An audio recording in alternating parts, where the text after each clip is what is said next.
প্রকৃত বৈদান্তিকের শুধু এই মুহূর্তটা আছে, অতীত নেই, ভবিষ্যৎ নেই।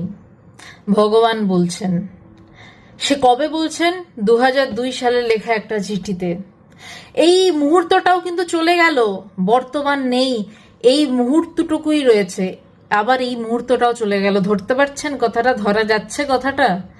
আপাত দৃষ্টিতে দেখতে গেলে খুব সহজ একটা কথা। প্রকৃত বৈদান্তিকের এই মুহূর্তটা রয়েছে, এই মুহূর্তটা চলে গেল, চলে গেল এই মুহূর্তটাও, আবার এই মুহূর্তটাও চলে গেল। সুতরাং প্রকৃত বৈদান্তিকের কি আদেও কোনো মুহূর্ত আছে? চিন্তা করুন। অতীত বলে কিছু আছে নাকি ভবিষ্যৎ বলে কিছু আছে? যদি এই মুহূর্তটাই না থাকে, তাহলে অতীত কোথায়, ভবিষ্যৎ কোথায়? প্রকৃত বৈদান্তিকের কিছুই নেই। তার কারণ প্রকৃত বৈদান্তিক মানে সে ব্রহ্মজ্ঞান লাভ করেছে, আর সেই ব্রহ্মজ্ঞানে কোনো স্থান নেই, কোনো কাল নেই, সময় নেই। আজকে ইন্ডিয়াতে, ভারতবর্ষে যা সময়, আমেরিকাতে সেই সময় নয়, পাশের দেশ বাংলাদেশে সেই সময় নয়।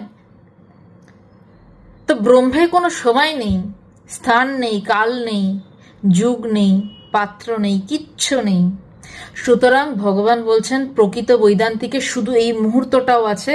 এই যে চলে গেল মুহূর্তটা, এই যে আপনি দেখছেন, চলে গেল মুহূর্তটা।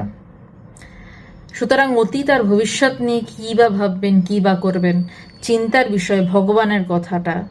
আবার রিপিট করছি, প্রকৃত বৈদান্তিকে শুধু এই মুহূর্তটা আছে, অতীত নেই, ভবিষ্যৎ নেই।